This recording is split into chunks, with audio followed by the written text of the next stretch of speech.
سورہ حشر مدنی صورت ہے، ہجرت کے بعد اس کا نزول ہوا۔ قرآن پاک کی ترتیب کے اعتبار سے اس کا نمبر 59 ہے، اور نزول قرآن کے اعتبار سے اس کا نمبر 101 ہے۔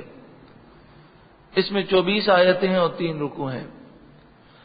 یہاں پر ایک بات اب نوٹ کر لیں کہ جو مکی صورتیں ہیں ان میں جو احکامات بیان کیے گئے وہ مکہ مکرمہ میں ہجرت سے پہلے نازل ہوئے، اور جو مدنی صورتیں ہیں ان میں احکامات ہجرت کے بعد نازل ہوئے۔ تو یہ جتنے احکامات ہیں نا کہ کافروں سے، بدعقیدہ لوگوں سے، بد مذہبوں سے دوستی نہ رکھو، محبت کے تعلقات نہ ہو، ان پر سختی کرو، یہ سارے احکام مدنی صورتوں میں ہیں۔ لوگ کیا کرتے ہیں، یہ آیتیں نہیں پڑھتے، وہ پڑھتے ہیں مکی دور کی آیتیں کہ جس میں یہ اے محبوب آپ درگزر کریں، اے محبوب آپ انہیں چھوڑ دیں۔ وہ ساری وہی واقعات بھی وہ سنائیں گے بھی تو وہی واقعات سنائیں گے، لیکن آپ جانتے ہیں کہ جس طرح شریعت کے احکامات چینج ہوتے رہے، پہلے یہ تھا کہ صرف ایک روزہ فرض تھا، تو کیا وہ حدیثیں جس میں ایک روزے کی فرضیت کا ذکر ہے وہی سناتے رہیں گے لوگوں کو؟ سب کو معلوم ہے کہ پہلے عاشورے کا روزہ فرض ہوا، پھر وہ سنت قرار دیا گیا، پھر ہر مہینے کے 3 روزے فرض ہوئے، 13، 14، 15 تاریخ ایام بید، پھر وہ سنت جو قرار دیے گئے، پھر رمضان کے روزے فرض ہوئے۔ اسی طرح نماز کا معاملہ، تو پہلے نماز کے دوران ستر کوئی ضروری نہیں تھا، اگر کسی کا ستر کھلا ہو تب بھی نماز ہو جاتی۔ اسی طرح بچے کو بھی امام بنایا جا سکتا تھا۔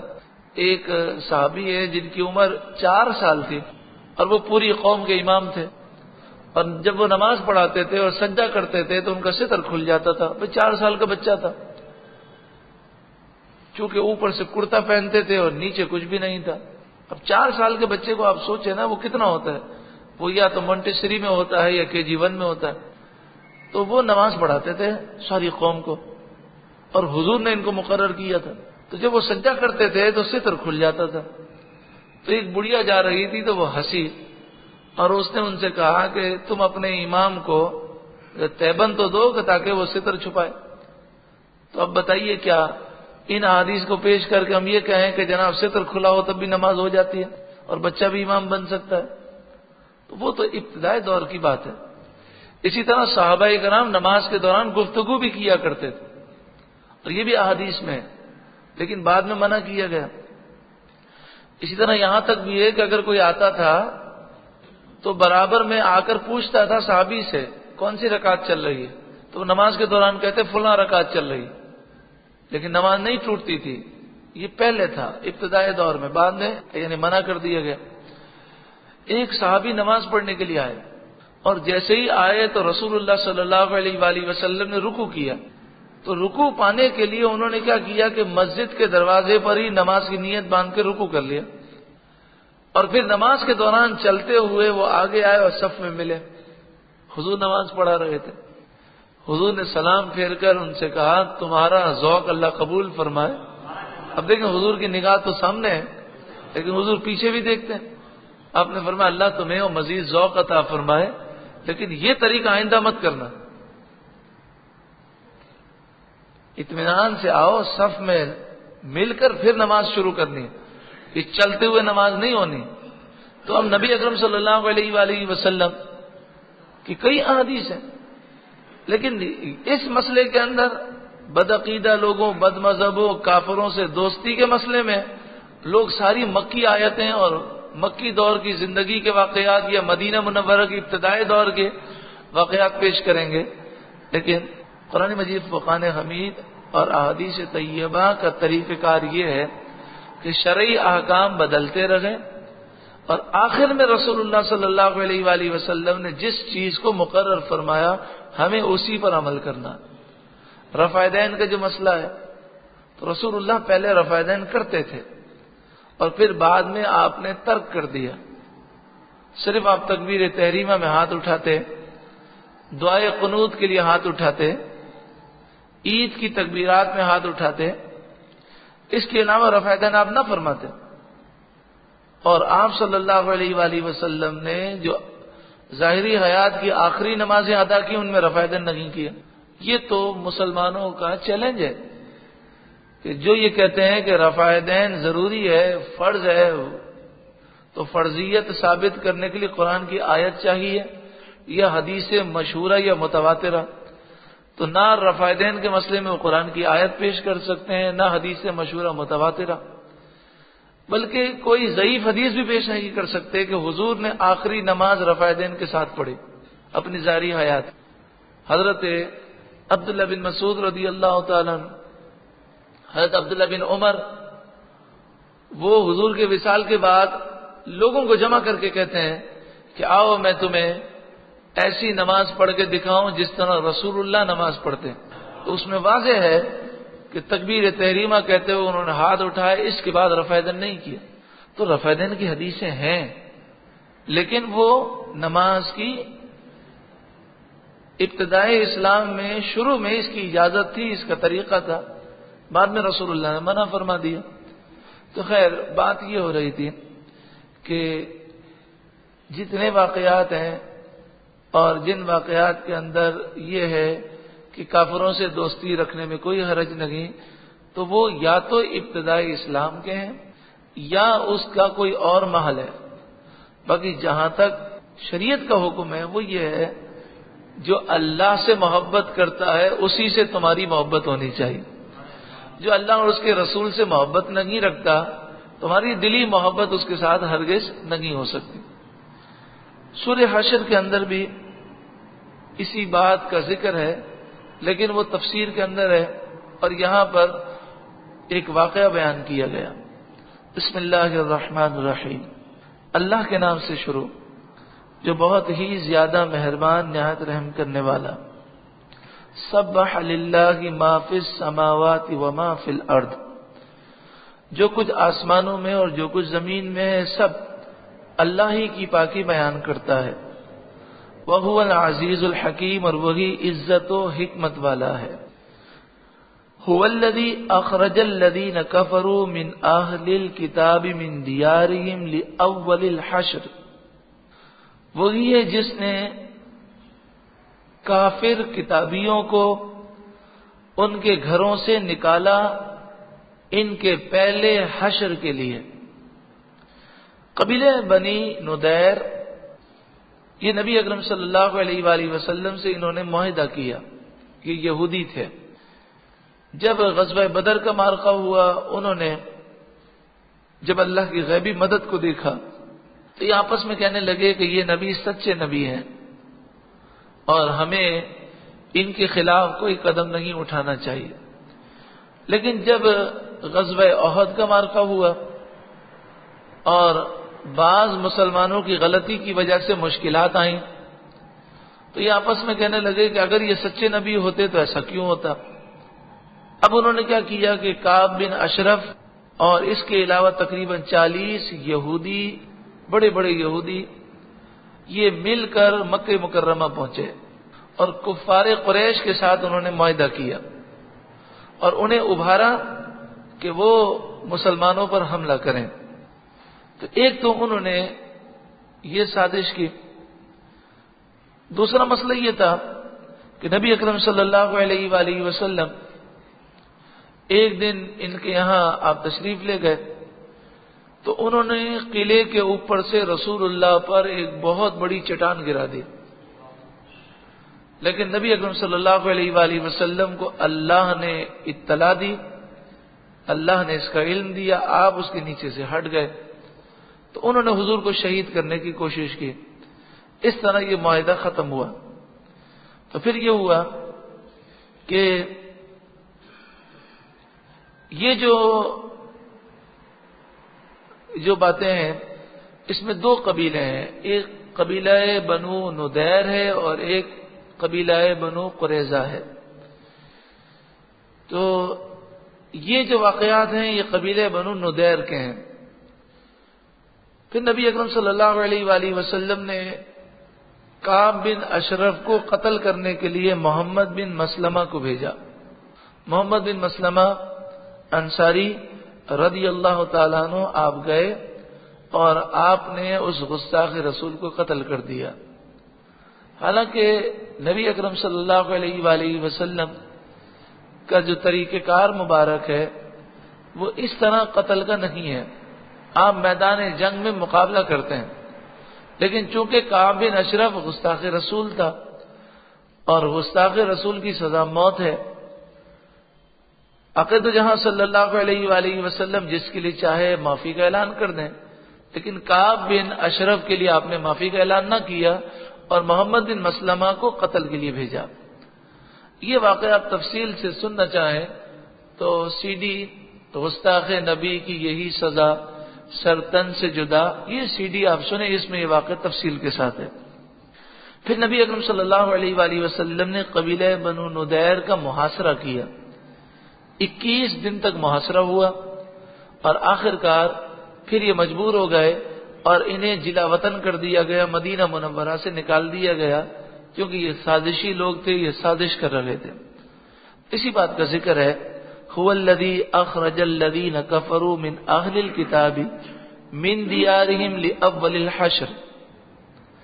اب آپ دیکھیں، ایک طرف لوگوں سے کہا جائے کہ بھئی جو گستاخ رسول ہے اس سے اچھے تعلقات نہ رکھے جائیں، اس سے محبت کے تعلقات نہ ہو، تو لوگ پیش کرتے ہیں جی نبی اکرم صلی اللہ علیہ وآلہ وسلم نے تو کافر کے لیے بھی اپنی چادر بچھا دی، تو وہ بھی حضور کا عمل ہے۔ اور یہ بھی عمل ہے کہ آپ نے فرمایا کون کعب بن اشرف کو قتل کرے گا، تو حضرت محمد بن مسلمہ کھڑے ہوئے اور حضور نے انہیں بھیجا، تو گستاخ نبی کو قتل کرنے کے لیے حضور نے صحابی رسول کو بھیجا، یہ بھی عمل ہے۔ تو اس سے پتہ یہ چلا کہ نبی اکرم صلی اللہ علیہ وآلہ وسلم نے مختلف معاملات میں مختلف فیصلے فرمائے، لیکن جو شرعی حکم ہے وہ تو اپنی جگہ قائم و دائم ہے کہ جو حکم کیا ہے شریعت کا کہ جو گستاخ نبی ہے اس کی سزا موت ہے۔ تو پاکستان کا جو قانون ہے اور جس پر امریکہ چیختا ہے اور یورپ کے لوگ چیختے ہیں اور وہ کہتے ہیں اس قانون کو ختم کیا جائے، اس قانون میں یہی بات ہے کہ جو رسول اللہ کی گستاخی کرے گا، چاہے مسلمان ہو چاہے کافر ہو، وہ سزائے موت کا مستحق ہے۔ ما ظننتم ان یخرجوا، تمہیں گمان نہ تھا کہ وہ نکلیں گے، وظنوا انہم مانعتہم حصونہم من اللہ، اور وہ بھی یہی سمجھتے تھے کہ ان کے قلعے انہیں اللہ کے عذاب سے بچا لیں گے۔ فَأَتَاهُمُ اللَّهُ مِنْ حَيْثُ لَمْ يَحْتَسِبُوا، تو اللہ کا حکم ان کے پاس وہاں سے آیا جہاں سے ان کا گمان بھی نہیں تھا۔ وَقَذَفَ فِي قُلُوبِهِمُ الرُّعْبَ، اللہ نے ان کے دلوں میں رعب کو داخل کر دیا اور وہ مسلمانوں سے ڈر گئے۔ يُخْرِبُونَ بُيُوتَهُمْ بِأَيْدِيهِمْ، وہ اپنے ہاتھوں سے اپنے گھروں کو ویران کرنے لگے، وَأَيْدِي الْمُؤْمِنِينَ، اور مومنوں کے ہاتھوں سے۔ اب چونکہ انہیں مدینہ چھوڑ کے جانا تھا تو انہوں نے کیا کیا کہ اپنے گھر کو توڑنا شروع کیا، اور جو قیمتی چیزیں تھیں وہ انہوں نے اونٹ پہ رکھی، اور اس طرح وہ جو مدینہ منورہ چھوڑ کے چلے گئے۔ پھر جو چیزیں بچی تھیں وہ صحابہ کرام نے حاصل کر لیں۔ فَاعْتَبِرُوا يَا أُولِي الْأَبْصَارِ، تو اے نگاہ والوں عبرت حاصل کرو کہ اللہ کے غضب سے کوئی بچ نہیں سکتا۔ وَلَوْلَا أَن كَتَبَ اللَّهُ عَلَيْهِمُ الْجَلَاءَ، اور اگر نہ ہوتا کہ اللہ نے ان پر گھر سے اجڑنا لکھ دیا تھا، اللہ تعالیٰ نے ان کے لیے جلا وطنی لکھی تھی، اگر یہ بات نہ ہوتی تو اللہ انہیں دنیا میں عذاب دیتا، یعنی سب کو اللہ تبارک و تعالی قتل کرنے کا حکم دیتا، کیونکہ سارے کے سارے گستاخ رسول تھے، سب نے حضور کو شہید کرنے کی کوشش کی تھی۔ لَعَذَّبَهُمْ فِي الدُّنْيَا، ضرور اللہ تعالیٰ انہیں دنیا میں عذاب دیتا، وَلَهُمْ فِي الْآخِرَةِ عَذَابُ النَّارِ، اور ان کے لیے آخرت میں آگ کا عذاب ہے۔ ذَلِكَ بِأَنَّهُمْ شَاقُّوا اللَّهَ وَرَسُولَهُ، یہ اس لیے کہ انہوں نے اللہ اور اس کے رسول سے مخالفت کی، وہ اللہ اور اس کے رسول کے مخالف ہوئے۔ وَمَن يُشَاقِّ اللَّهَ، اور جو کوئی اللہ اور اس کے رسول کا مخالف ہو تو تو فإن اللہ شدید العقاب، تو بے شک اللہ کا عذاب سخت ہے. ما قطعتم من لینۃ، جو درخت تم نے کاٹے، او ترکتموها قائمۃ علی اصولها، اور وہ درخت جن کو تم نے ان کی جڑوں پر قائم رہنے دیا، فبإذن اللہ، یہ سب اللہ کے اذن سے تھا. چونکہ مسلمانوں کو قلعہ فتح کرنا تھا اور یہ جو درخت لگے ہوئے تھے یہ رکاوٹ بن رہے تھے، تو مسلمانوں نے جو درخت رکاوٹ تھے انہیں کاٹ دیا اور جنہیں چاہا انہیں باقی رکھا. وَلِيُخْزِيَ الْفَاسِقِينَ، اور اس لیے تاکہ فاسقین کو اللہ رسوا کرے. تو جب مسلمان ان کے قیمتی درخت کو کاٹ رہے تھے قلعہ فتح کرنے کے لیے، تو یہ یہودی بڑا افسوس کر رہے تھے.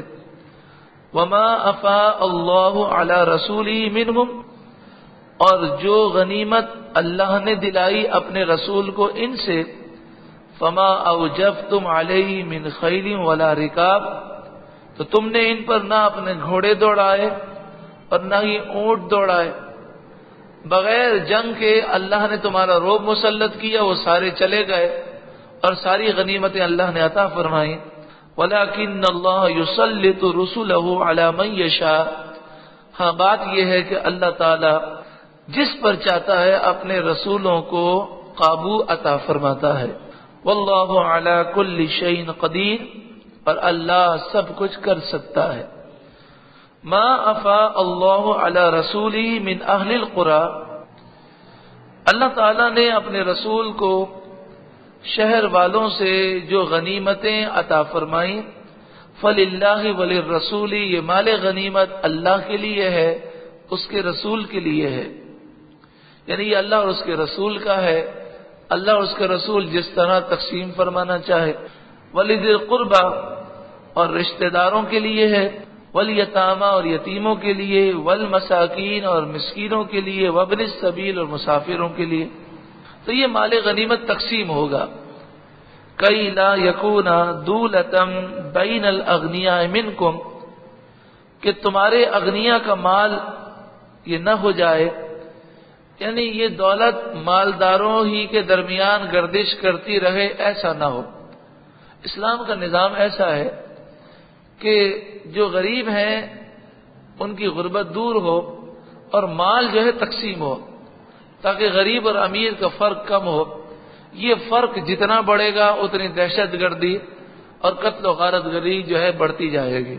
وما آتاکم الرسول فخذوہ، جو تمہیں رسول عطا کریں وہ لے لو. وما نہاکم عنہ فانتہوا، اور جس سے رسول اللہ منع کریں اس سے باز آ جاؤ. اس آیت کریمہ سے حضور کے فرمان کی اہمیت اور احادیث کی اہمیت ثابت ہوتی ہے کہ اگر احادیث کا وجود نہ ہوتا تو پھر جس چیز سے حضور منع کریں اس سے ہم کیسے رکیں گے. تو حضور جس چیز کا حکم دیں وہ کرنا ہے، جس سے منع کریں اس سے رک جانا ہے. واتقوا اللہ، اور اللہ سے ڈرو. ان اللہ شدید العقاب، بے شک اللہ شدید عذاب دینے والا ہے. للفقراء المہاجرین الذین اخرجوا من دیارہم، وہ مہاجرین فقراء کہ جنہیں ان کے گھروں سے نکال دیا گیا، واموالہم، اور ان کے مال سے دور کیا گیا، اور مکہ مکرمہ میں ان کے مال رہ گئے اور وہ مدینہ منورہ میں آ گئے، ان کے لیے بھی مال غنیمت میں سے حصہ ہے. یہ ابتدا میں تھا، بعد میں اس سے منع کر دیا گیا. اور پھر یہ فرمایا گیا کہ اب فقراء کی حیثیت سے جو حصہ ملے گا وہ ملے گا، باقی حصہ جو ہے وہ اس کی تقسیم اس طرح ہوگی کہ مال غنیمت کے 5 حصے ہوں گے، اس میں سے 4 حصے مجاہدین میں تقسیم کیے جائیں گے، اور 5واں جو حصہ ہوگا اس کے پھر 5 حصے ہوں گے. 1 حصہ رسول اللہ کی بارگاہ میں پیش کیا جائے گا، 1 حصہ حضور کے رشتہ داروں کی بارگاہ میں، اور 3 حصے غریبوں، محتاجوں، فقراء، مسافر اور اس طرح کے لوگوں میں تقسیم کیا جائے گا. اور حضور کے وصال ظاہری کے بعد 5 کے 5 حصے، یعنی مال غنیمت کے 5 حصے ہوں گے، تو جو 5واں حصہ ہے وہ پورے کا پورا 5واں حصہ غریبوں میں، فقراء میں تقسیم کیا جائے گا۔ یبتغون فضلا من اللہ ورضوانا، وہ اللہ اور اس کے رسول، وہ اللہ کا فضل چاہتے ہیں اور اللہ کی رضا چاہتے ہیں۔ وَيَنْصُرُونَ اللَّهَ وَرَسُولَهُ، اور وہ اللہ اور اس کے رسول کے مددگار ہیں، دین کی خدمت کرتے ہیں۔ اولئک هم الصادقون، اور یہی لوگ سچے ہیں۔ والذین، اور وہ لوگ تبوؤوا الدار، جنہوں نے اس شہر میں پناہ دی، والایمان من قبلہم، اور انہوں نے اس سے پہلے ایمان کا اظہار کیا، یعنی جو انصار ہیں، وہ انصار کے جنہوں نے مدینے میں اپنا گھر بنایا اور حضور کے آنے سے پہلے وہ مسلمان ہوئے۔ یحبون من ہاجر الیہم، تو جو کوئی بھی ہجرت کر کے آتا ہے ان کی طرف، وہ اس سے پیار کرتے ہیں، محبت کرتے ہیں۔ ولا یجدون فی صدورہم حاجۃ مما اوتوا، اور جو انہیں دیا گیا وہ اپنے سینے میں اس کی کوئی تمنا نہیں رکھتے، یعنی مہاجر کو جو بھی دیا جائے وہ اس سے کوئی حسد نہیں رکھتے۔ وَيُؤْثِرُونَ عَلَىٰ أَنفُسِهِمْ، اور وہ اپنی جانوں پر دوسروں کو ترجیح دیتے ہیں، ایثار کرتے ہیں۔ وَلَوْ كَانَ بِهِمْ خَصَاصَةٌ، اگرچہ انہیں شدید ضرورت ہو، شدید ضرورت کے باوجود وہ دوسروں پر احسان کرتے ہیں، ایثار کرتے ہیں۔ وَمَن يُوقَ شُحَّ نَفْسِهِ، جو کوئی اپنے نفس کے لالچ سے بچایا گیا، فَأُولَٰئِكَ هُمُ الْمُفْلِحُونَ، یہی لوگ کامیاب ہیں۔ وَالَّذِينَ جَاءُوا مِن بَعْدِهِمْ، اور وہ جو ان کے بعد ہوئے، یقولون، وہ کہتے ہیں، رَبَّنَا اغْفِرْ لَنَا، اے ہمارے رب تو ہمیں بخش دے، وَلِإِخْوَانِنَا الَّذِينَ سَبَقُونَا بِالْإِيمَانِ، اور جو ایمان کے ساتھ دنیا سے رخصت ہو گئے، ان مومنین مرحومین کو بھی بخش دے۔ تو پتہ چلا کہ مرحومین کے لیے مغفرت کی دعا کرنا یہ قرآن سے ثابت ہے۔ بعض لوگ کہتے ہیں جی دعا کرنے سے کیا ہوتا ہے، تو قرآن نے جب اس دعا کا ذکر کیا تو مرحومین کے لیے مغفرت کی دعا کرنی چاہیے اور اس میں غفلت نہیں ہونی چاہیے۔ وَلَا تَجْعَلْ فِي قُلُوبِنَا غِلًّا لِّلَّذِينَ آمَنُوا رَبَّنَا، اے ہمارے رب ہمارے سینوں کو مسلمانوں کے کینے سے پاک کر دے، ہمارے سینے میں کسی مسلمان کے لیے کوئی ایسی ویسی بات نہ ہو۔ اِنَّكَ رؤوف الرحیم، بے شک تو ہی بہت زیادہ مہربان، بہت زیادہ رحم کرنے والا ہے۔